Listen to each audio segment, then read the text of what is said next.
Welcome to the Half in the Bag Disc Golf Podcast, streaming to you as part of the Joe's Disc Golf Podcast Network. And here are your hosts, Ben, Joe, and RJ. Well, hello everyone, and welcome to this episode of the Half in the Bag Disc Golf Podcast. My name is RJ, and today I am drinking a Marquette from a local winery here in Northeast Indiana. And joining me today is the absolute maestro of McMatch-Play himself, the phenom of one-on-one play, but I'll let him introduce himself. Phenom? Yes, the Fort Wayne Phenom. I believe one of my nicknames in the club is Joe McMatch-Play, or Joe McMatch Beth. Yeah, that one doesn't quite roll off the tongue quite as well. It really doesn't, but, just rolling with it. No spoilers here, but going to be going over some match play results, and they were good. So good that I am celebrating with Jack Daniel's Single Barrel in a Gentleman Jack cup, but, don't hold it against me. Gentleman Jack is really good. Were they 16 down good? Yes, we'll say that. Yes.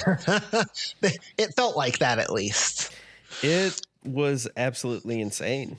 But yeah, I guess should go over our sponsor, Log. What rolls downstairs, a loner in pairs rolls over your neighbor's dog. What's great for a snack and it fits on your back. It's Log. It's big, it's heavy, it's wood. It's better than bad. It's good. Log from Blammo. There is no link in the description below. Not this week. Nope. What a bummer. That's all right.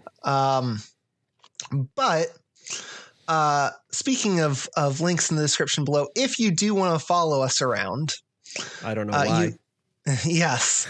You can find us on social media at Half in the Bag DG, where you can submit your listener questions and your disc of the week. Yes. You can also find us. We have a webpage that has basically our most recent episode, halfinthebagdg.com. But better than that, you can also follow Joe on all of his socials and his webpage, which I will let him go ahead and take away. Yeah, I keep things simple because I'm simple. joesdiscgolf.com, Instagram, Twitter, Facebook, any other new socials that are coming out that I am not part of. Probably going to be at Joe's Disc Golf. There's also Joe's Disc Golf merch, which is at joesdiscgolf.com/shop. That's pretty easy. We got some cool stuff there. Working on figuring out some other stuff. Trying to come up with some creative ideas along the lines of, treesus and stupid tree and don't nice me, bro. Except I think that's a thing already, and I don't need copyright issues.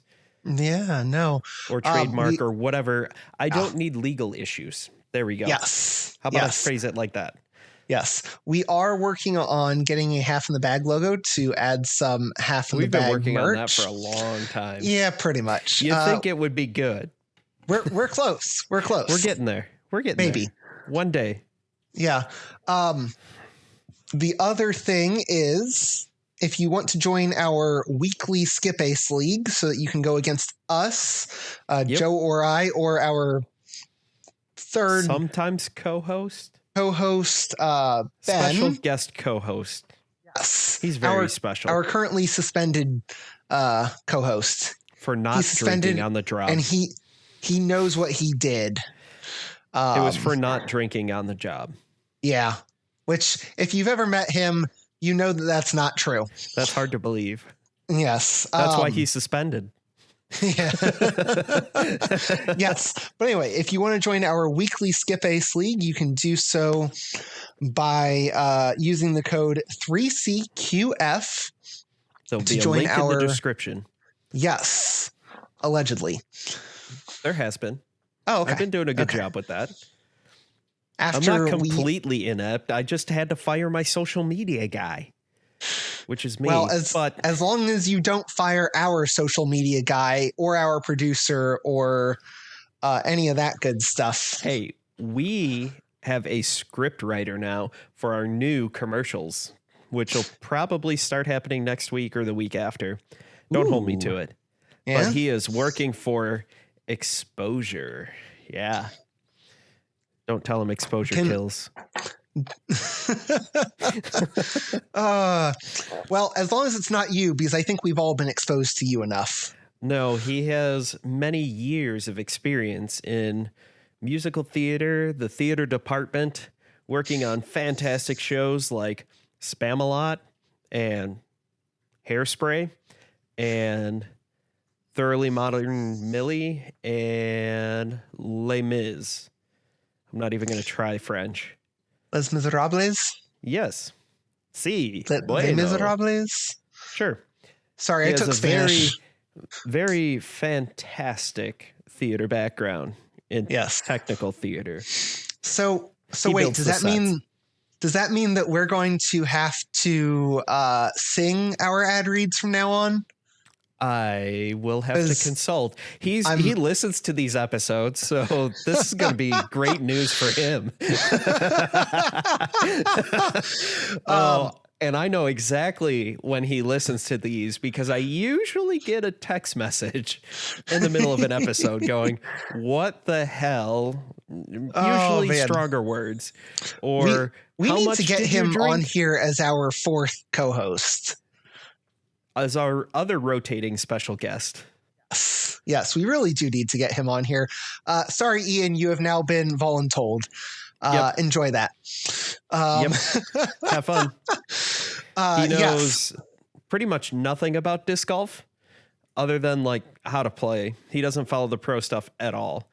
And he got me into disc golf, which Ben and I kind of got you into it. So it's 50-50. And one of our other friends, kinda, sorta, that we no longer talk to. Yes. Took me a minute.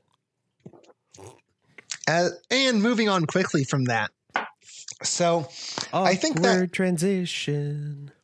Hey, our segues, they be like wheels. I was going to say they be like a cheap city rental scooter. Yeah. You get what you pay for, and you're listening to this for free. So, yeah. Yes. So now that we've thoroughly messed up our social media platform, let's talk about something that we did show on our social media platform and that also was on Facebook, which is some awesome dude having some match play.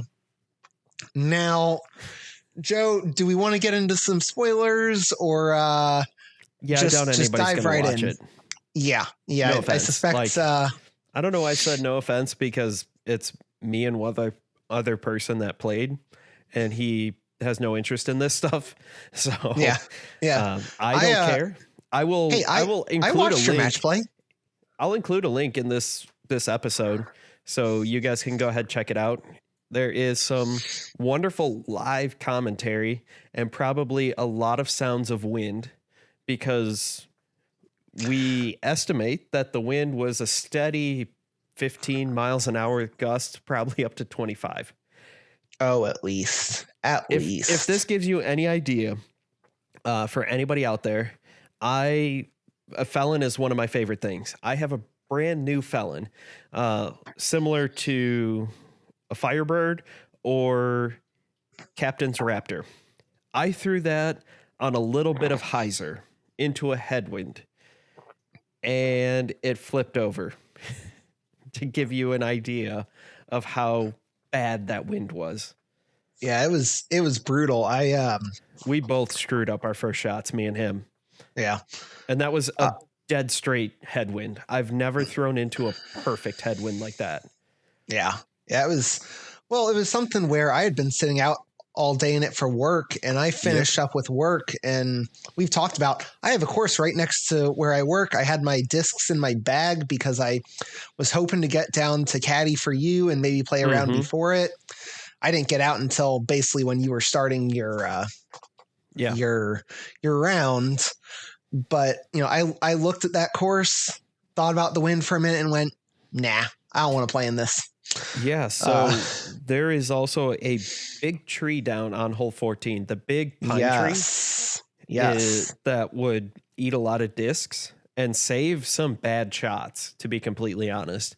Yeah, it is down, and you could only attack the pin from the right-hand side. There's the forehand. I threw my forehand. Thank God it was a bad throw. Because if it was a good throw, I would have had to try to throw over the pine tree from in the pine tree. Yeah. And that just wouldn't have gone well. I actually was at the bottom of a hill. It was probably 35 feet. I honestly thought that the guy I was playing against was parked up under the basket. I didn't even bother to look for his lie, and I ran the shot, almost made it, and I was parked under the basket. Big old Anheuser, and it just kind of floated down next to the basket. I remember the people that were doing commentary said, wow, that was really bold. I would have made sure that I knew where his lie was first before just running it like that. But there's the angle I had and where I was going, where I had to go from, I had 20, 25 feet until the slope down. It's dead flat up top. Yeah. So I was like, even if I go long, the angle I'm putting it on and where I'm putting it, my next shot is going to be pretty easy. Yeah. And it was. So let's talk about your match a little bit. Oh yeah. You were facing Big E. Big E, who is a local pro, correct? Yep. I think so. That sounds right. He plays pro division. He plays MPO for tournaments. Yes. I'll put it that way. I don't know if he signs up as a pro. Yes. Great guy though. I haven't looked at his PDGA, which I could do right now. So live research. You played West Sweeney Park in Fort Wayne. Yep. Which I described as a relatively open course with a lot of protected holes, a lot of protected greens. As far as your drives go, you need accurate drives using a variety of shots. I found him because of the changes in elevation and whatnot that, and the protected greens. Yes. Would you say that's a fair assessment of West Sweeney? I'd say so. There are a handful of greens that are open. But yeah, for the most part, most holes have some kind of OB that can come into play, but sort of overwhelming majority. A lot of times that path is not OB according to the sign. Yes. Well, and that's what I was going to say is a lot of the holes have OB, but if you go OB, you're in trouble anyway. Yes. Actually, it saved me by saying sign OB on one of the holes because I'm like, oh, you want OB? And I was like, no, I didn't. Check the sign. Look at the sign. It was hole number 3.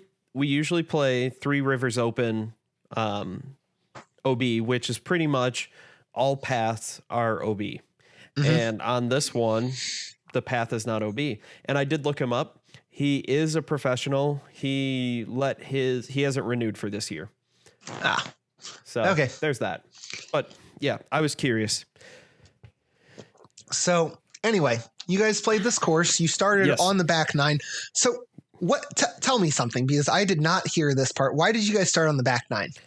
So we were getting ready to go, and a group of 4 guys from the club teed off there. We thought they were coming to watch the match. So they ended up teeing off there. And right after them was this family of like 6 who probably had 10 discs between them. Okay. And they were slow between the two. And so we're like, you know what? Front nine is pretty crowded. We watched a bunch of people tee off. So playing through pretty much wasn't an option. Yeah. So we're like, let's just forget it all. Start on 10, go from there. The back nine suits my game a little bit better, fortunately. And I was able to go 3 up. Yep. You went 3 up on him. By 5 holes in? I think it was a little bit deeper than that, but yeah, I mean, I was 3 up by the time we made the turn, for sure. Oh, yeah. Yeah, you were 3 up at the turn. We tied. Now, I will say. 1. Yeah. Hole 10, yeah.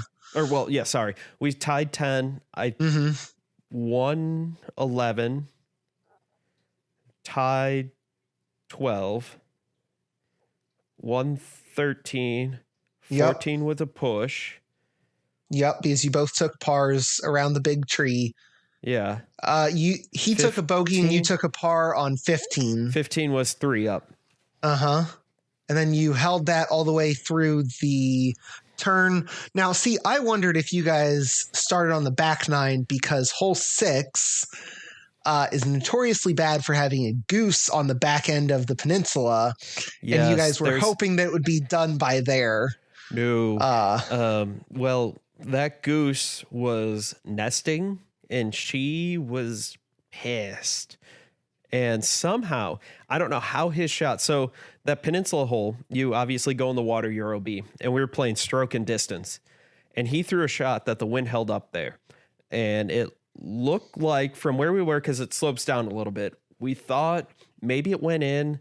Normally you could see the ripples, but it was so windy, you couldn't tell if that was the wind or a disc going in. Who was on commentary?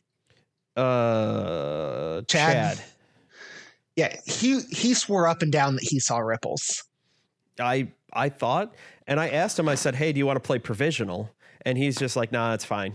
Which is kind of gutsy playing stroke and distance, because that's like $250 to walk back to throw.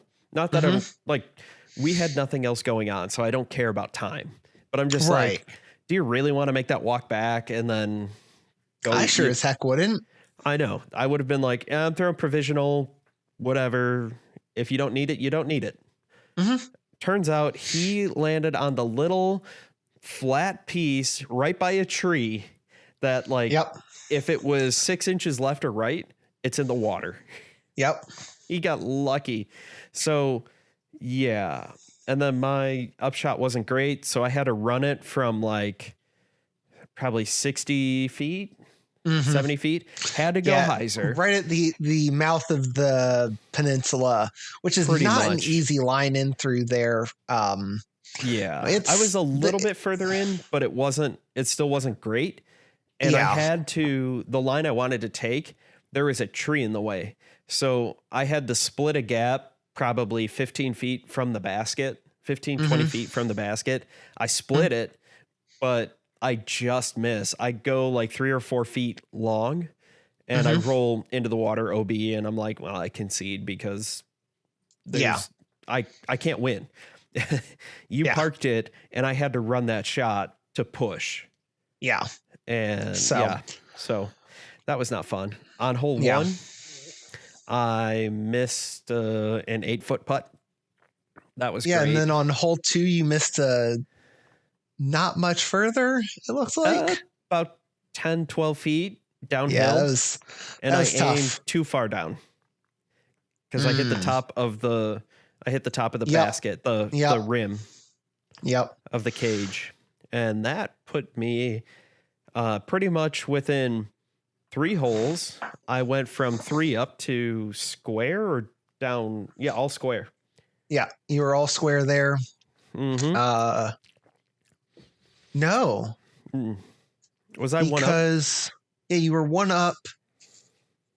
Yeah, 1 and 2 you dropped a stroke. 3 you guys pushed. 4 you guys pushed. Did I push 3? Because I had a long putt and he did not. Oh, maybe because I know, or I was thinking that he went. Did he go all square or 1 up on 6? I thought he went 1 up because I remember thinking I've got 3 holes and I'm not losing. That's what I told myself. He must have gone one up there because that one because I gained the lost stroke that hole. back. Yeah, because then you got a stroke back on number 9. Yes. Which he made a gutsy call to run that putt. I don't know why he did. So we were talking on that, and he knew that I had to be super aggressive. And hole 9, you're throwing from it's 280 downhill. The basket is, with how high the pond was, now like 3 feet from the water. Depending on the time of year and the level of the pond, it is anywhere from 3 to 8 feet away. Yeah. And we've had a lot of rain, so it is about 3 feet away. We have. And so I was like, well, it is a dangerous shot for sure. In practice, I've taken my zone, even in the wind, throw it out kind of wide, let the wind push it, and I was parked a couple times. I let go inside. Well, to start it out, he played a safe shot. He took something neutral, threw it out straight, dead straight, with zero chance of going into the water.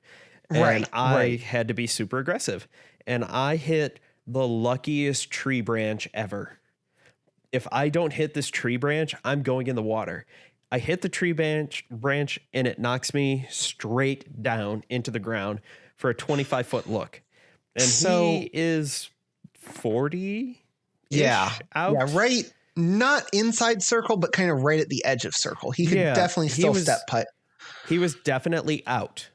So yes, he was further than 25-ish feet away. I say 35, 40. What I would have done in that situation was lay up, like just toss something soft, get it within 10 feet, closer, whatever. It doesn't matter. And just force me to make the putt. He runs it with the water right behind. He catches the edge of the basket and it somehow comes down at this weird angle, catches the edge of a root and just sits. It should have been wet. That disc should have been wet, and I don't know how it wasn't.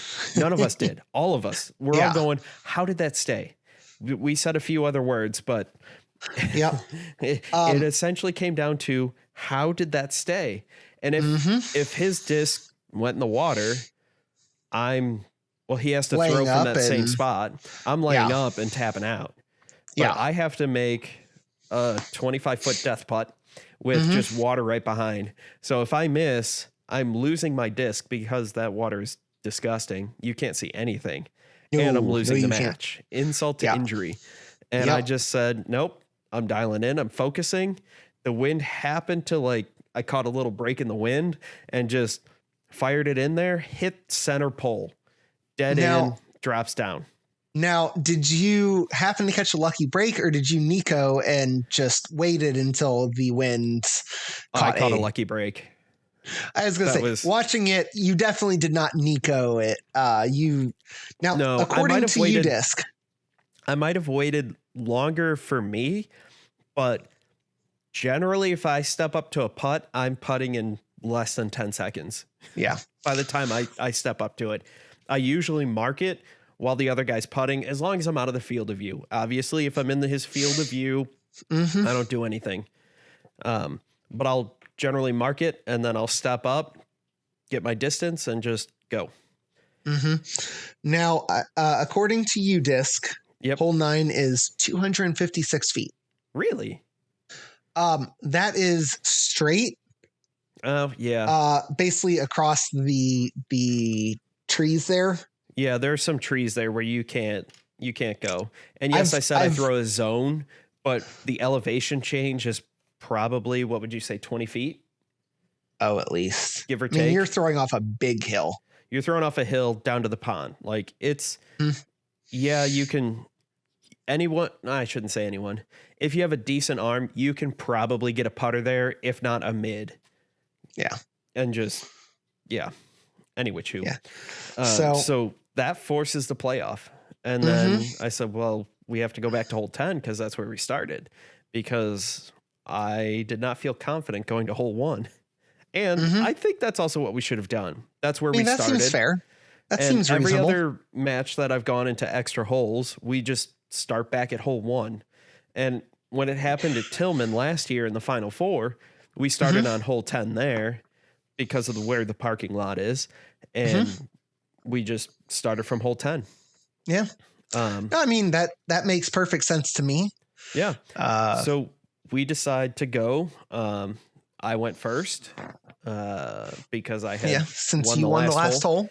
It's been weird for playoffs. It's been 50-50 where we flip for it or just whoever won the last hole.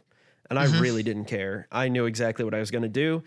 I took out my exact same felon and threw it on even more of a hyzer and got it to hyzer flip. I've never hyzer flipped a brand new felon. That doesn't seem like it should be possible. Yes, that's how strong this wind is. I have hyzer flipped one of my other felons, but it stopped being a felon probably 2 or 3 years ago in my bag. Yes, it says felon. It says everything else, but it is not a felon. It's a great disc. I love I that know thing. what disc you're talking about. It's not orange. a felon. No, not anymore. It's still pretty stable. Don't get me wrong, but it is not a felon anymore. No. And might be a I make the getaway. correction. Huh? So it might be like a getaway. Maybe. I haven't thrown a getaway. Maybe a compass, because I bet that thing's probably lost a little bit of speed. Or not a Maybe? compass, I was going to say compass is pretty slow. no, oh gosh. No. It's No, I know. what's the one that Ben throws a bunch of? Oh. Why am I blanking? It's not the river. Nope. It's the That would end up in the river with his luck and water named discs. Yes, it would. I am totally blanking on what it is, and it's begins driving me with a C. absolutely crazy. Yeah, that's why I was thinking compass. I even bagged one. Oh man, it's like one of my go-to 7 speeds on Disc Golf Valley. Yeah, so I'm going to see if I can pull that up real quick. It's like an escape. No, it's more stable than an escape. Well, yeah, but it's close. Anyway, Chew. So we go back to hole 9 while you're looking or hole 10 while you're looking that up. And I take my felon, hyzer flip that. I end up kind of in a bush, but pretty close. Okay, we were totally off. It does not start with a C. No? It's the Explorer. Yeah. Yep. More stable. Probably Lucid X Explorer. Oh, now I'm moving stuff around in my bag. That's not good.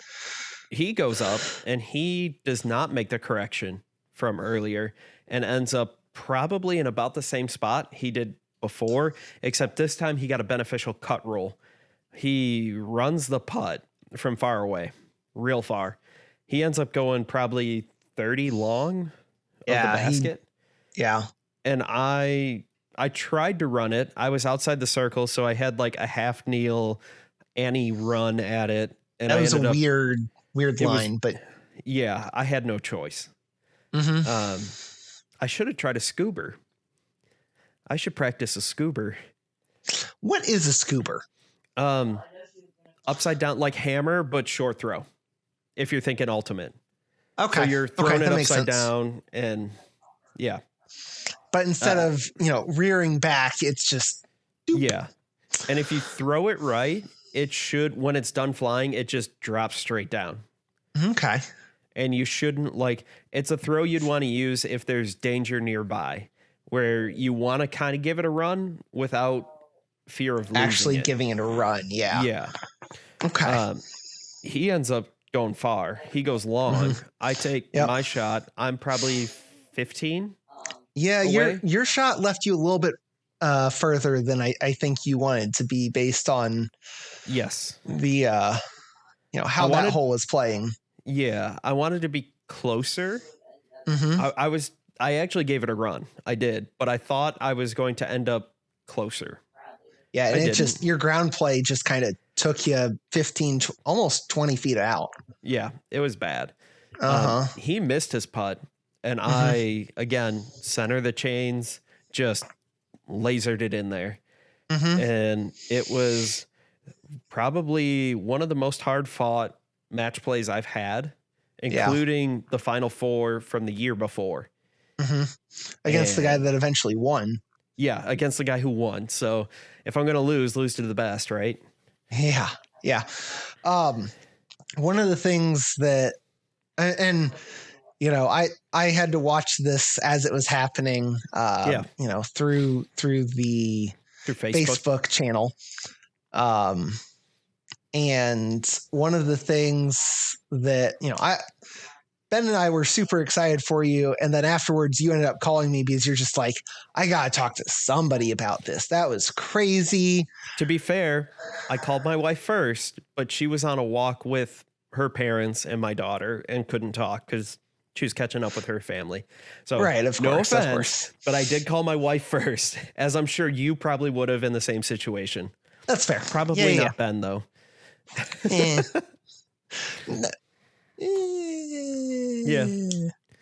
But as long as Kayla doesn't listen to this. We'll find out.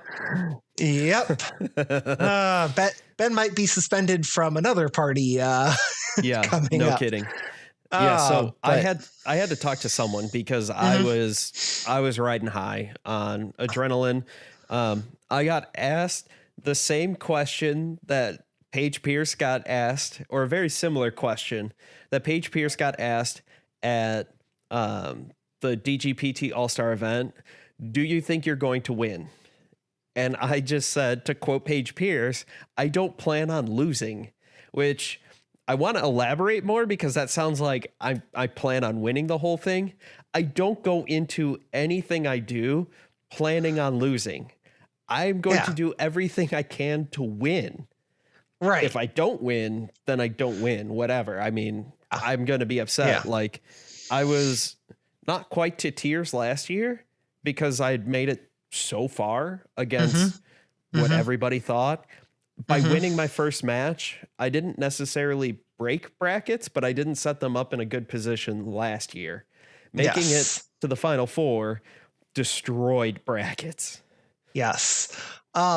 Really quickly, I think that kind of brings us to a good transition point to talk about Champions Cup. But really quickly, you said that your next match is Wednesday at 9:30, correct? Yes, Wednesday 9:30 a.m. Eastern time. Course site, still TBD. Yeah, site to be determined. We'll see. It's going to be a good match. We're to the Elite 8, which now we all get paid. Elite 8 means you make the cut. Yep. And that's kind of nice. The more you win, the more money. Yes, I will not be there because I have to take the dog to the groomer that morning. Oh, it's tough being a parent. I know, right? I got lucky. My mother-in-law can take my daughter. I'm very appreciative of this. Does your mother-in-law want to take my dog? Yeah. Yeah. So that's about that. The other quick statistic that I really enjoyed from today was that in the group, you are tied for the most wins in match play tournament history for this event. To be fair, this is the second year, and I've played both years. I snuck in last year because I was second or third on the wait list, and 3 people didn't confirm. So they're like, oh yeah, sure. Just throw them in the bracket, whatever. Good thing they threw me in the bracket. So I am tied with one of the pros who got knocked out and won last year. Yeah. And won last year. Yep. I didn't beat him. Somebody else did. And then another guy who's on the opposite side of the bracket. He plays pro sometimes, I think, but he's not a pro because he'll play AM1 as well, I believe. Yeah. He's a very, if he doesn't play pro, he's a very, very good AM1 player. Yes. So we'll see with that. We'll see how this goes. Should be fun. I'm excited. I can't wait to see. I really, really, really, really hope he picks PFW because that is a course I do really well on. I hope he does not do his research. That is your home course. Well, A, it's your home course, but B, it's your almost specialty course. There's a lot of forehands. Like, kind of like Tiger at Augusta. Yeah. You're not this always year. going to do well there. I mean, he did Well, well, all things considered. Yes, but let's go ahead and circle back to disc golf. That's a little Circling bit better. back with an awkward transition. Yes. So you talked about, you go into everything planning to win, which I think is Maybe not planning to win, but planning right. to You give don't it. plan to lose. I don't walk into it going, "Yep, I lost this one." Yeah. Like or the match oh last boy, year. I don't know I if just I'm said- going to win. For my match last year with the guy that eventually won it, my thought was I don't want to lose in 10 holes because it's a 19-hole course. Like I want to win or at least push one hole, and at some point I got up 3 on him. Yep. So I ended up losing in extra holes. Yep. I said, I give it my all, and when I've got nothing to lose, my game flourishes, Yes. especially in match play. So let's talk about Champions Cup. Yep. And let's go ahead and start with FPO. Yes. Listeners, viewers, if you haven't heard the after or kind of the post round interview with Paige Pierce, give that a listen. I know it's been placed on a couple different places on Twitter. I will try to circle back and find it and retweet it I think on I the sent half it in the to bag. you in our group chat. Yes, so you should be able you did. to So retweet I'll it. be able to find it, and I'll retweet it on the Half in the Bag Yep. DG Twitter. Again, that's at Half in the Bag DG. It's an interesting listen. I think that we'll kind of get into that after we talk about FPO, maybe MPO with the Champions Cup. But like I said, we'll get into FPO. Yep, Spoiler we'll do that alert. first. Spoiler alert. It's So coming if you out. haven't seen if you haven't seen the results, go do that now.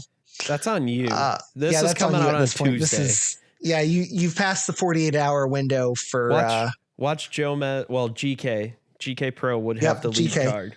yeah. So Number 1 was Paige Pierce picking up Yarp. another major championship. how many? Is number that? 2. 16. No, I think that's Paul Macbeth that has 16. I think Is she's it at okay? She still has an 12 or absurd 13. number. Yeah, it's obscene. So number 2 is Kristen Tatar. Number 3, Sarah Hokum. Number 4, Owen Scoggins. Number 5, Katrina Allen making a big push, plus 13, or not plus 13, but up 13 spots today. 6 is Valerie Mondahano. 7, Alexis Mondahano. Tied for 8th was Natalie Ryan, Kona Starpanis, and Missy Gannon.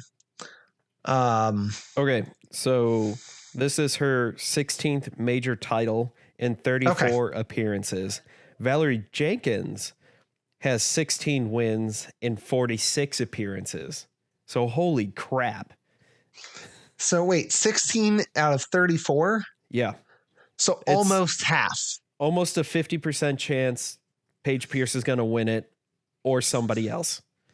Yes, and that is why I picked her on my Skip Ace predictions. I also picked Valerie Mondahano because she was very hot. She came in 6th. My other person did not do as well, finishing 21st. Macy Vela Diaz finishing +4 today and +10 on the round. But let's get into this top 10. Let's see my Skip Ace to see what happened there.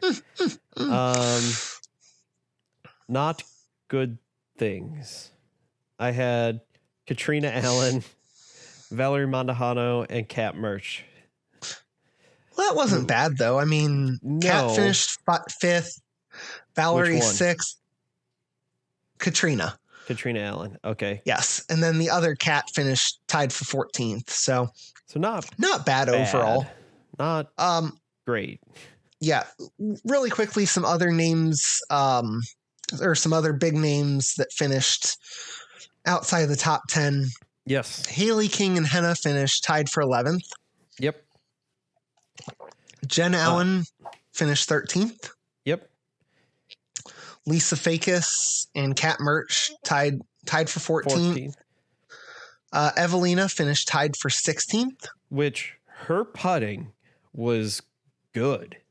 Like round one, she was 70%, 60-70%, something like that. Okay, and she was up there. Let's not overstate it, because she was still dead last in putting. Yes. But she was closer to where she has been in the past.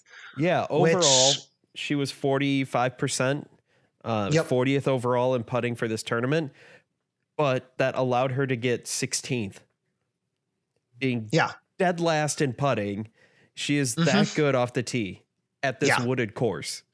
At this very difficult, very tightly wooded very course. technical. We're going to talk about a hot round that was put up in the MPO here in a little bit, but it wasn't that hot. Yeah, not for the person that threw it up there. I mean, 2 off of their, of their best. So multiple 18 down rounds. Yes. But anyway, moving on. So Macy Valadiaz finished tied for 21st solo. Yep. Holly Finley, 24th. Madison Walker, 25th. Rebecca Cox tied for 31st. That surprised me a little bit. Jessica Weiss, 33rd. Yeah. I mean, that just shows you if you get off the fairway a little bit, you're in jail. Yeah, you're it's screwed if you watch any tough. of the coverage. Yeah. Which I highly recommend. If you can, at least watch 15 minutes of the Disc Golf Pro Tour on their YouTube page of the final round. Yeah, they've got the highlights too. But you can just see how bad it is. Like, I was getting really nervous for Paige. Her first round was flaming hot garbage. She was not doing. She took a triple to start. Yes. And she not a great.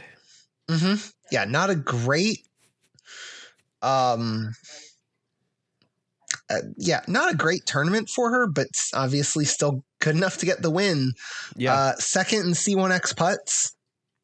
Yep. She was 63% on the scramble. It's too bad. First in birdie percentage, 10th in fairway hits. Yeah. It's too bad Kristen Tatar kind of couldn't finish it out on the last 2 holes. Yep.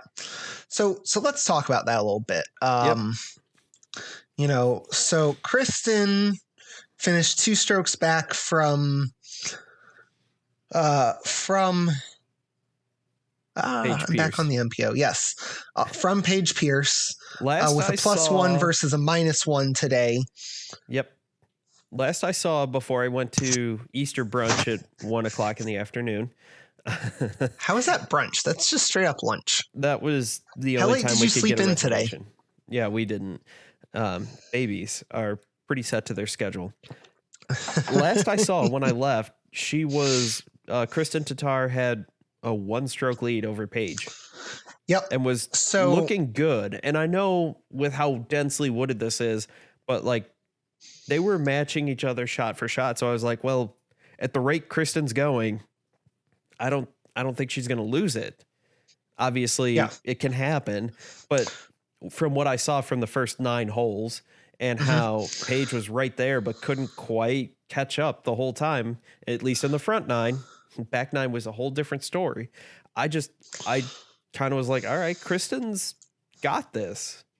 So the last 4 holes. Yep. Let me take you through each of their scores. Yep.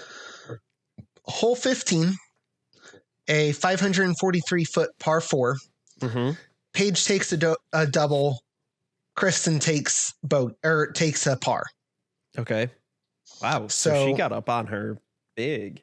Yeah. Hole 16. Yep. Paige takes a birdie. Kristen takes a par. Okay. So she's still 1 stroke ahead here. Yeah. Hole 17. A 525-foot. Yep. Par 4. They both take a bogey. Yeah, they're bogey. So 2 strokes up going into the final hole.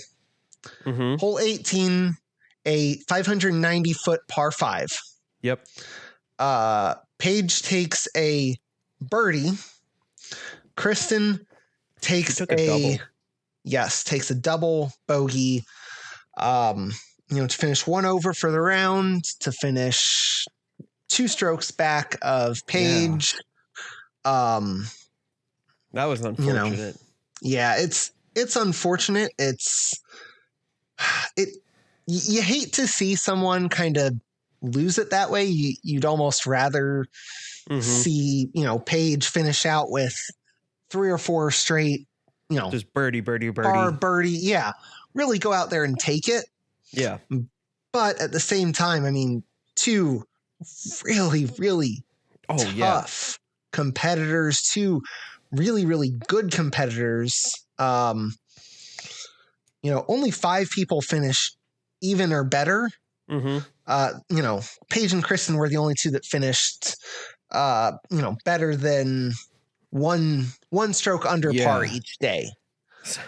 So I have some deep analysis here from my wife, who she watched a handful of holes of Lead Card with me on Disc Golf Network while we were feeding my daughter. And she goes, "Ooh, I don't like her. I hate that outfit. That's terrible. I don't like that." That was Sarah Hokum with her flowery top and red pants, or pink. I couldn't tell the coverage. Boy, it's a good thing that she didn't see Matty O. Yes. But she goes, "Ooh, I hate her. I don't like her. I don't like her outfit." So my wife knows absolutely nothing about disc golf. She'll walk with me. She'll throw. She can throw on a maiden. occasion. Oh yeah, she can throw. But she knows absolutely nothing about pro disc golf. And I was like, that's Sarah Hokum. She's one of the best in the game. Been in it for a long time. Forehand dominant. She's very, very good, obviously. Actually, and then random thought. I think that your wife and my wife would be really good doubles partners. Because my wife prefers forehand shots and yours prefers backhand shots. Yes. Well, but anyway, then Paige Pierce goes up and she goes, "Ooh, no, I don't like what she's wearing. I don't like her hat." It was some pink and teal blue thing, and it matched her polo shirt. Her polo shirt was black. The side panels had like this tealish color, and Discraft and all that stuff was in pink. I agree. I did not like her hat, but I was like, that is like one of the best for a long, long time. That's the women's GOAT. disc golfers. It's just straight up the GOAT. Like right now, there's an argument for like, is she still the best? Because we've got some people kind of creeping up.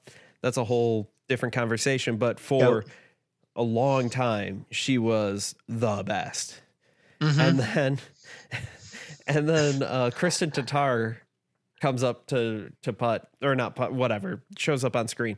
And she goes, "Ooh, I like that. She looks like a tennis player. I really like her," because she's wearing a skirt, basically what women's tennis players wear, some skirt and like an athletic tank top thing. And she's like, "I really like her. She's good. I like her." She's got it together. I was like, well, she is also one of the best disc golfers in the world. So some deep analysis there from my wife. Just cannot stand Paige Pierce or Sarah Hokum because of their fashion choices, and really likes Kristen Tatar. So hang on a second. Yeah. How the heck can she stand you? That's a great question. That is, or me, or I Ben. married her. She had every opportunity to say no. And she said yes. Hey, I still contend. I don't know how I did it, but I convinced my wife to say yes twice. Yeah, I know. Yay, COVID weddings. Yeah. And moving on. Any other FPO analysis that you have besides Kristen's outfit was better than Sarah or Paige's? Oh, she also thought Owen Scoggins' outfit was okay, but wasn't a fan of the navy blue and black. But she said of all 4 on that card, she was definitely the second best. Okay. That deep analysis. Yes. Yes. So we talked about, and I think that we're going to get into that page interview here at the very end of the episode real quick. I'd say so. We talked about Evelina, and it was good to see her putting better. Yes. Again, she's never going to be this lights out putter like we associate Owen or Heather Young or someone like that with. But that just goes to show you when she hits how good her drives are. Close to 50%. Yeah. She's up there. Mm-hmm. If she did that at other tournaments, she's finishing top 5 easy. If not winning multiple DGPT events this year. Yes. So let's talk about the MPO side, unless you have anything else to add to the FPO side. Nope. All right, then let's go through our top 10. We'll go ahead and start with the number 10 player, Drew Gibson. Yep. We'll start with the guy who then we'll go to a guy who shot an absolutely scorching round today. Course record. A course record. I'm not sure if you've ever heard of this guy. I think his name is Paul Joe McCudden. So Paul McBeth with a 16 down to finish 32 under for the tournament. He got half of his strokes today. We'll come back and talk about how crazy that round was. He jumped up 20 spots, I thought. Yeah, he jumped up 20 spots today. Yeah. Obviously the biggest mover with the hot round, but also moving up a bunch of spots today. Tied for 5th was Gannon Burr. Yeah. Also, he jumped up 11 spots. Emerson Keith jumped up 8 spots to also finish tied for 5th, a 13 and a 12 down, respectively. Matteo tied for 5th, and Gavin Babcock tied for 5th, which, big shout out to him. I mean, not necessarily supposed to be on the lead card going into day 4 of the first major of the year, but hey, hats off to him. He put on a show. Played well. Mm-hmm. Now let's get into our top 4 here. Corey Ellis finishing 4th. Yep. At 35 under. Calvin Heimberg dropped a spot to 3rd to finish 36 under. I thought he could have taken it, but he also played really well, especially that back 9. Mm-hmm. He went 7 and 9 for birdies. Yeah, I mean, he finished 7 under. Ricky finished 7 under. And then Ricky finished 2nd. Yep. And the guy who took it down, he finished 11 under for the round. Really good round. Kind of the opposite of what we talked about with that Paige and Kristen, in that Chris Dickerson just went out there and kind of took it. He went out there and won it. He kind of did Chris Dickerson things because in Tennessee, there's tons of woods. And he's a very good woods golfer. So that's why I picked on my show. I had 1, 2, 3 as Paul, Chris, and Ricky. And I was close. Yes. 2 of my 3 were in the top 3. Yep, absolutely.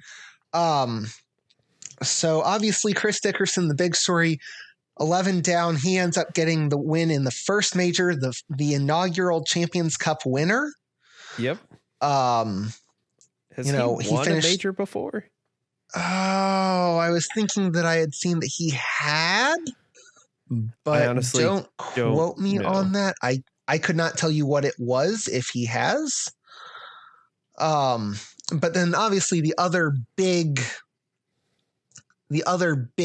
story out of today was the 16 down course record by Paul McBeth. Mm-hmm. That's absolutely insane on that course. I know that he's done 18 down. It is his second.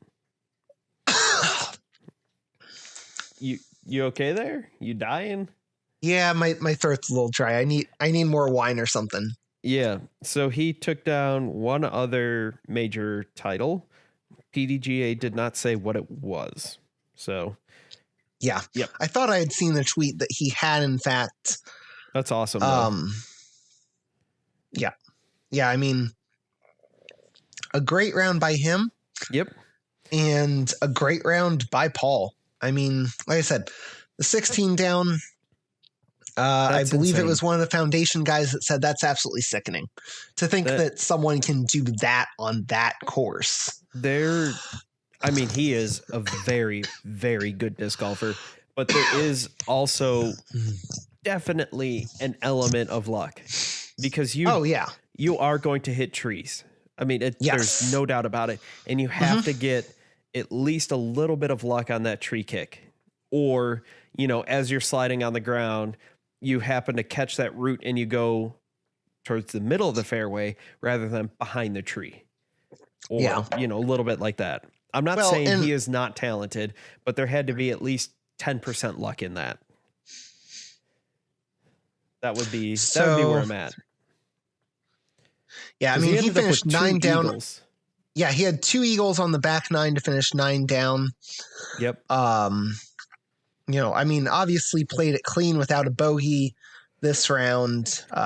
If he plays even half as good the rest of the week, I think that there's a problem. Oh yeah, I mean, we'd be talking about him winning his another huge amount of majors. I think he's in the 16 or in the neighborhood of 16 as well. So he's around there. Yeah, obviously, arguably the best of all time. At least of this era. Yes, definitely. Because you could, you look at Ken Climo, and he was definitely the best of that era. And since then, the technology has definitely changed. The game has changed. What used to be championship level courses in the late 90s, early 2000s is definitely not anymore. Well, I mean, and I'm not saying I'm not trying to take anything away from him. It's just it's like comparing Larry Bird, apples to oranges, Michael Jordan, LeBron James, and Kobe Bryant. They did play against each other at various points of their career, but it's hard to say, who is the greatest. And I will say Michael Jordan every single time, but comparing them, it's just hard because the game changed so much from each of those eras. And when Jordan played Bird, that was at the end of Bird's career. When Kobe played, when Kobe and the played beginning of Jordan, it was at the end story. of Jordan's. And when LeBron played Kobe, it was the same thing. It was at the end. Maybe a little bit more overlap on those two. Yeah, I guess there's more overlap in that one. But you get my point. Kobe didn't have the 04 Lakers. Yeah. So yeah, which is kind of dating myself because was it the 04 Lakers that he had Shaq with? Oh, geez. Now it was right around then. Yeah, it was the early 2000s Lakers. But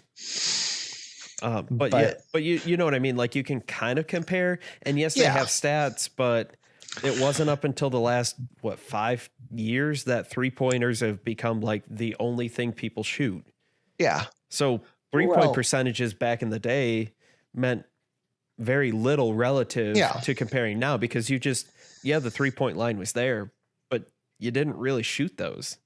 Well, it's like here's a really old reference. Yep. Steve Alford was considered a great shooter when he played for IU.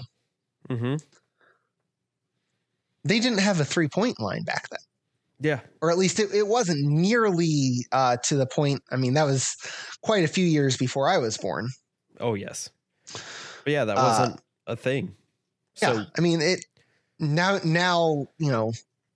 Steph Curry has revolutionized the 3-pointer, and now we're apparently a basketball podcast. But circling back, comparing Climo and Macbeth and whoever's next, I don't know. Gannon, who knows? I mean, we thought it's Gannon. Eagle was going to be next, and he still could be. Don't get me wrong. Depending on what happens with this injury, we still know nothing. Just by the way, and I'm not trying to get into a discussion about that. I'm just saying, he hurt his shoulder. Like, Mhm. look at baseball. Yeah. That's a great example. Some guys can hurt their shoulder, hurt their elbow, game Mhm. over, career's done. Other Yep. guys, they hit another Yeah. level. So we went through the top 10. I'm glad you mentioned Eagle. Let's go ahead and go through some other notable names. Yep. James Conrad finished tied for 11th. Joel Freeman, Eagle McMahon, Chandler Fry, Ezra Aderhold, Mason Ford finished all tied for 14th. Cale LaVisca tied for 19th. Eric Oakley tied for 19th. Greg Barsby tied for 22nd with Yep. Kevin Jones, Casey White. Yep. Kyle Klein, Chris Clemens, Andrew Marweed all tied for 27th. Nico, not cooking this week, tied for 30th. Yeah. Simon 35. Big Jerem finished one spot ahead of him at 34th. Colton Montgomery and Andrew Presnell were a group that was tied for 40th. Luke Humphreys tied for 44th. Same with Thomas Gilbert. Yep. After they both started really hot. Bradley Williams, showing that he can actually play outside of Texas at 48th, tied for 48th. Andrew Fish, Nathan Queen, Laurie Lettinen,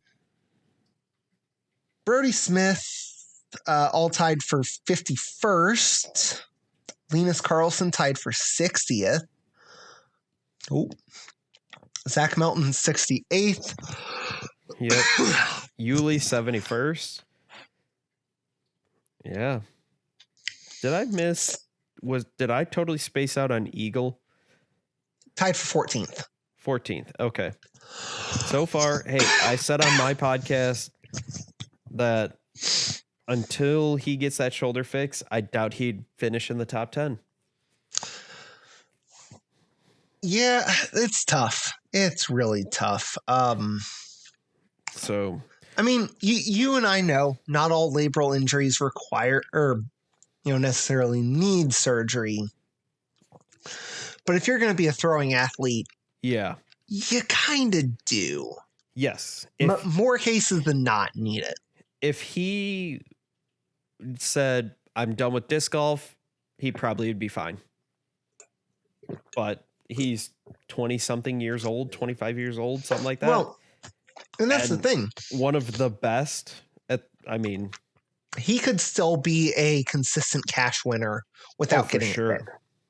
I honestly think if he gets this, if he gets it fixed and rehab properly. Yes. And rehab properly being the biggest key to that. We will see him. Yeah, we will see him be a consistent top 10, top 5, the best in the world, like we would expect him to be, like he is rated to be. Yep. So if he doesn't get it fixed, who knows? That's a little bit harder to achieve. We'll leave it there. Yeah.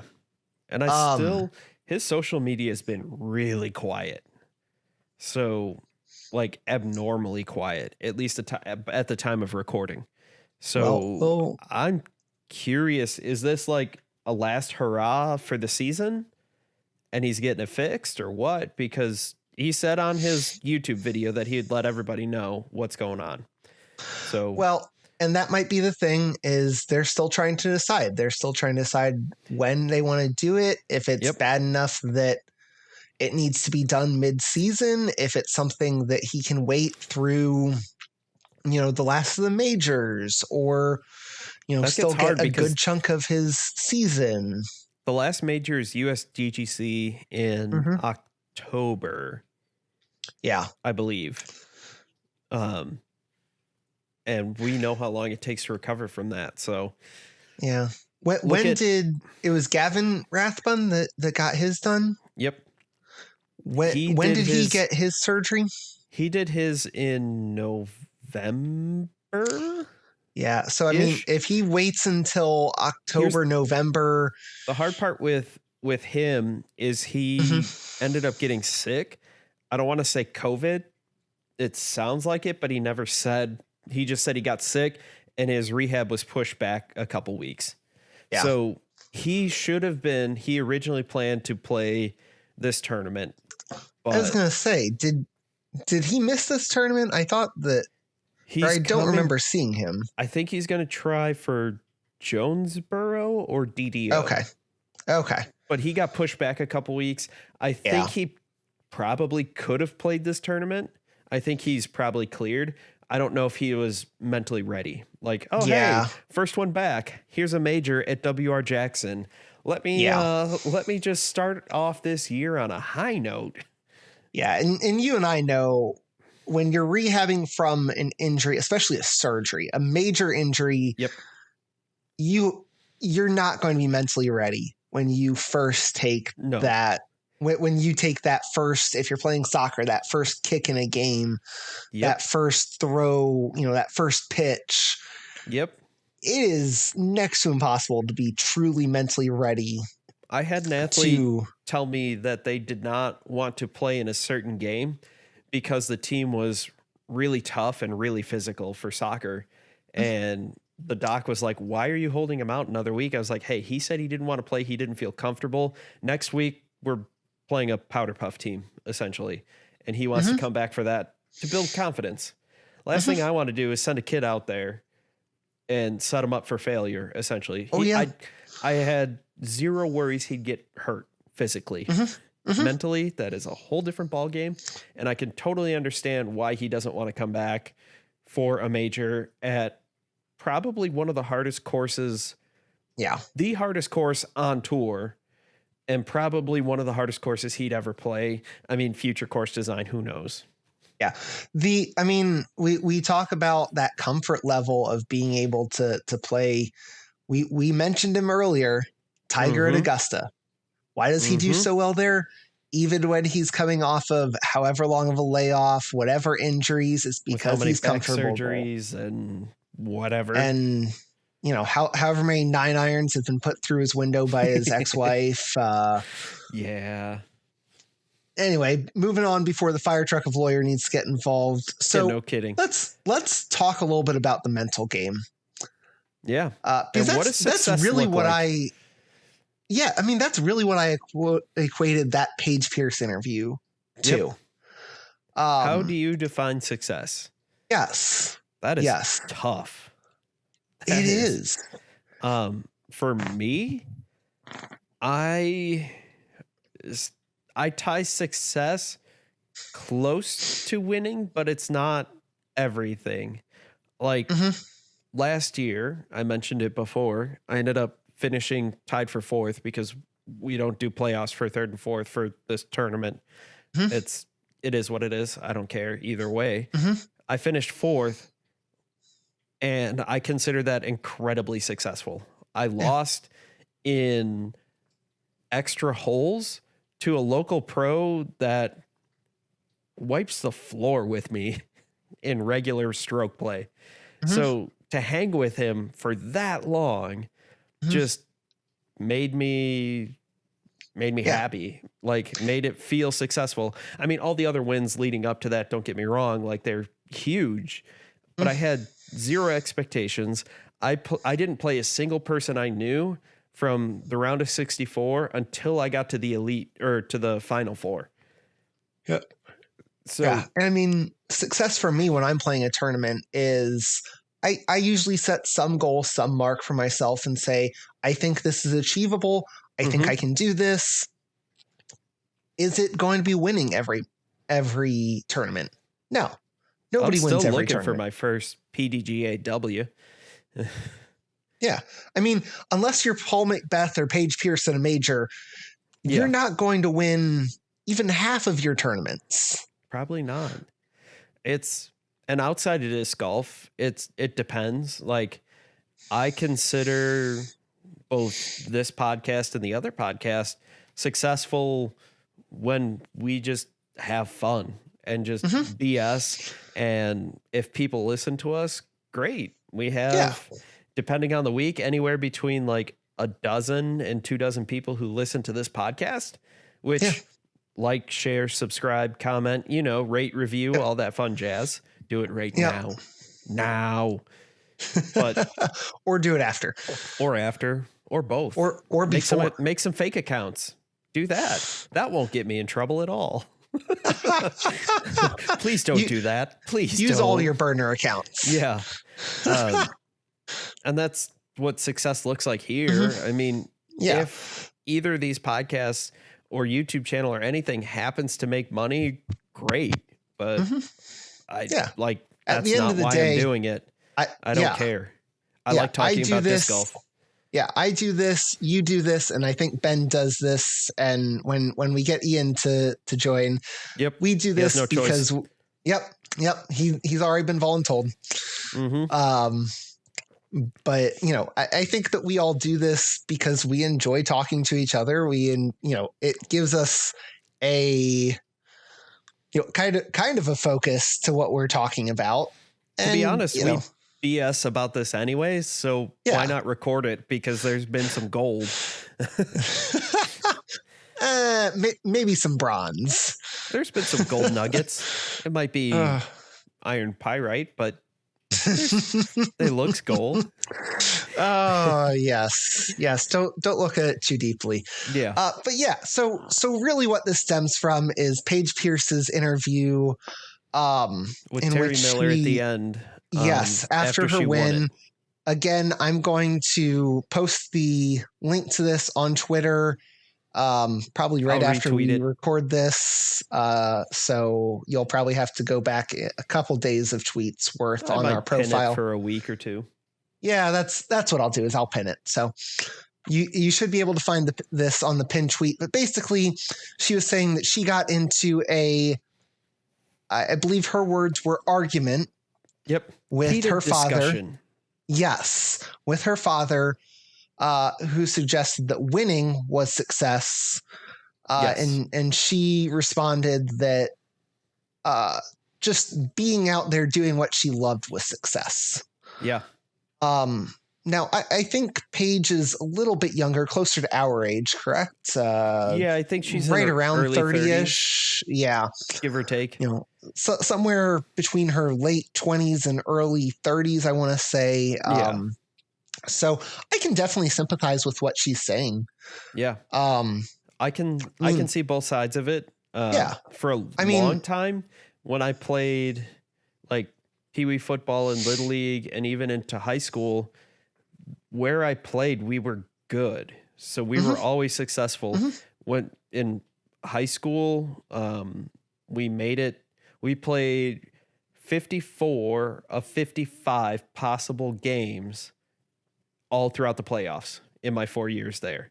There's 1 year we didn't make it to state or to the city championship. So I can see where her dad came from, depending on what his background is. I don't know. Oh, absolutely. Where for a long time, I definitely equated success with winning. But me too. Even personally in the sports medicine field, I equated that success with I want to be on successful teams. Yes. I want to be on winning teams. That's what success looks like to me, is being a part of those and helping those players. As I've grown older, I definitely understand the Paige Pierce view a lot more. And that stuff's after a lot grad of fun. School, yes, I definitely understand that. Because I played with I didn't play. I worked with one of my high schools that did not win a game in 3 years by the time I got there. And they still didn't win a game when I was there. Yeah. And this is Texas football. Like, it's insane there. But the new coach when I was there, he drew in permanent marker a black flag on each of their hands. And somebody was always holding a black flag at the end of either side. I forget which side. Basically saying, no prisoners. We're not going to give up. Whether or not we win, we're going to play till the final whistle. Yeah. And that's, that is success for them. Yeah. Success can definitely change throughout your lifetime. Now my success is going and having an impact on the high schoolers that I work with, and, having them, be basically helping them be successful in whatever that actually means. Success for me at the high school is not pulling out another clump of hair. Working with teenagers is like, I love my job. Don't get me wrong. Working with teenagers, if you do that, you know exactly what I'm talking about. And I can't say I was any different. And 100%. I don't know how many times I've told a parent or a coach, well, this is what they're doing. And I would have done the exact same thing at their age. Yep. And yes, they're an idiot. And yes, I was too. Yes. You don't understand how many times a day I say to pretty much my female athletes who come in complaining about something that a boy did, whether they're dating or not or whatever. I don't ask those questions. They're like, can you believe so-and-so did this? I was like, yes, boys are dumb. I'm no exception. Once you learn that, life will become a lot easier. Boys are dumb. I have an advanced degree. I have a master's degree, and yet sometimes I'm an idiot. When I was working at the college, one of the favorite sayings that the group that I worked with said was, an individual athlete can be one of the most intelligent, smartest individuals that you will ever come by. Yes. As soon as you put them in the athlete context, they are a stupid meathead. Yes. Not even in a bad way. Just they will make the dumbest decisions for no reason whatsoever. Sober, and it's just one of those where you're just like, oh, come on. You are smarter than this. You are better than this. I had an athlete that came in, legs torn up, just completely cut up by everything. I was like, what did you do? What happened?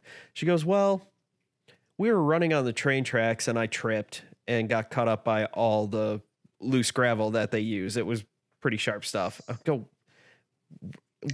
what? Oh yeah, it was at midnight. That doesn't make it. Were you drinking? Oh no. You should have been. That would have made this story understandable. Yes. Like you're running on the train track, and this is an active train line too. It's not abandoned tracks. This is an active train line, and I'm just like, you and your friend group are dumb. And I told the coach, and the coach goes, they're dumb. I went, I know. So athletes are dumb. Yes. When they're in a group. And even the straight A students, you put them in a group and the collective IQ drops by half at least. Yeah. I worked with a guy who played college football. I have my best man played college football. Yep. And you talk to each of those people about the stuff they did in college as athletes, and they were just like, yeah, it was so dumb. It was dumb. Yep. So I think that's a good take home message for this podcast is, holy cow, kids are dumb. Yes. But we love them and they're fantastic. Oh, man. And usually most of them are really good kids. And they're really smart. And we turned out okay. And great kids. Look at this. We're hosting a podcast. We're doing fine. Oh, man. Talking into the void. But yes. I told you what one of the podcast hosts I listened to on a different podcast, a soccer podcast I listened to, said that it seems like you have to be kind of weird to host a podcast. And I messaged you and Ben and said, I don't know whether I feel seen or whether I feel attacked. And I just wrote back, look at me. I'm weird. I am. Yes. For some reason, the high school kids think I'm cool. They're like, you're funny. We like you. And I'm like, why? The first time that a high school kid, as a professional, told me, oh, don't do that to RJ. He's cool. I'm like, I don't know whether I should be offended or complimented. I really don't know here. Yeah. Yeah. But it's entertaining. I think that's, for sure. Speaking of train tracks, I think that we've gone sufficiently off the tracks for this episode. So what does success look like? Yes. Dumb athletes, apparently. Yeah. That's So our takeaway. that's Hey, if you followed from beginning to end, every step made sense, but looking at it from the overview, it makes zero sense. we went 8-1. Yep. And yeah. Steak sauce, dude. Steak sauce. Yes. But yeah, I mean that whole interview with Paige Pierce that was interesting. She was getting emotional. It was. And like I understand, like I said, I understand where her dad is coming from, and that all elite level athletes have to have this mentality of, I am going to win. Yes. I'm going to do everything I can to win. Even non-elite athletes like yours truly, but I will do everything it takes to win within the rules. Right. And I don't think that Paige Pierce lacks that by any means. Oh no. But to hear that, if I go out and do my best and do everything I can to win and Kristen beats me, that's okay. Then she played better than me that weekend or whatever. I think there's an old Star Trek quote that by Captain Picard, I think is who it's from. Never give up, never surrender. I think that's Captain Kirk. I don't know. No. That was Tim Allen from Galaxy Quest. Okay. Well, close. I have not watched a lot of Star Trek, but I believe it's Captain Picard said something along the lines of, sometimes you can do everything right and still lose. That's not failure. That's life. Yep. Which I think it was good to see Paige kind of take that mentality, even though, yes, she's going to do everything she can to win. And she's probably the best women's disc golfer to have played to this point. Yep. Will there be others that will be better eventually? Probably. Hopefully the sport gets played for hundreds and hundreds of years, and we're talking about, oh yeah, well, Paige was the first GOAT, but now, for that era, Jenny, what happens when, say, it seems like the discussion to expand Circle 1 to like 45 feet, at least for the Disc Golf Pro Tour, seems to be gaining traction, at least in the podcasters and media. Who knows outside of that? I mean, that's a whole different. But what happens when you do that? Like, it's like adding the 3-point line.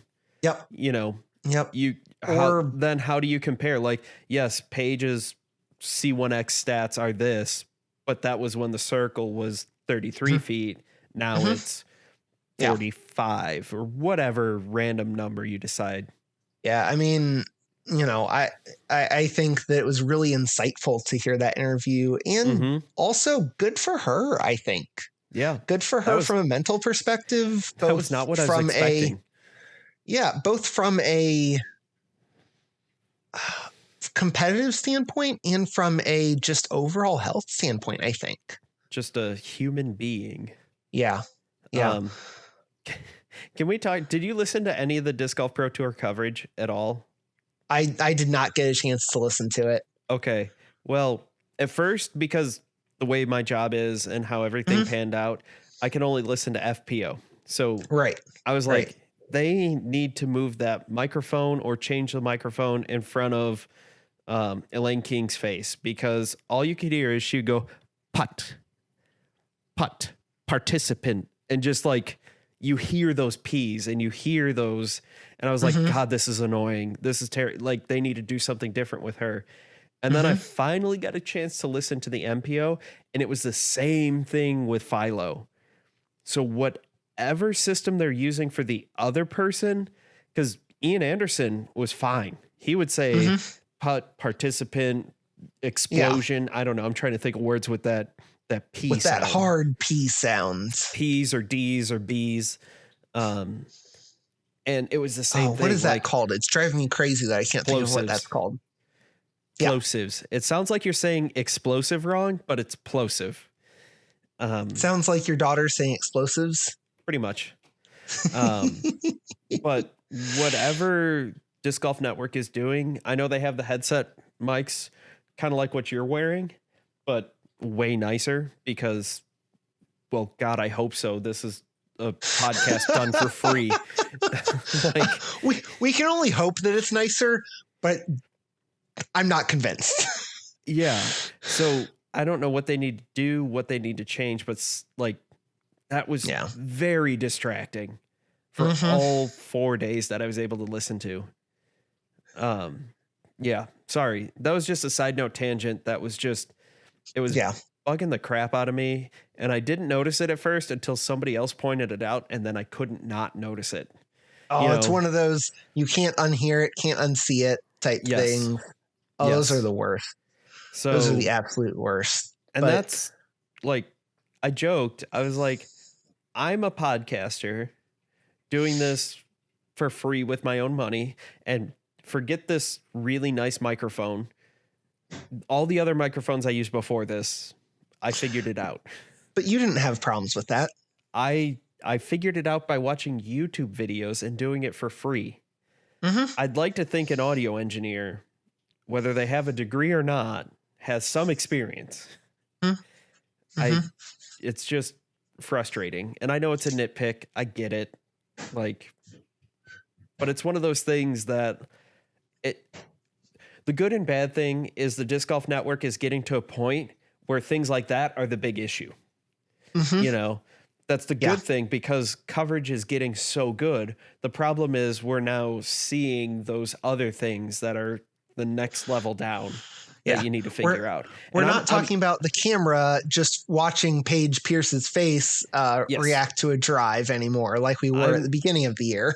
I'm 100% like forgiving the whole, like, you know, they're using wireless transmitters because they don't have the millions of dollars the PDGA has to spend for sell the rights to broadcast whatever tournament. So they're all doing it with their own money, and it has gotten significantly better. But in the woods, I mean, trees get in the way of cell phone signals. So I get it. And I totally understand when it goes blocky and glitchy. I'm fine with that.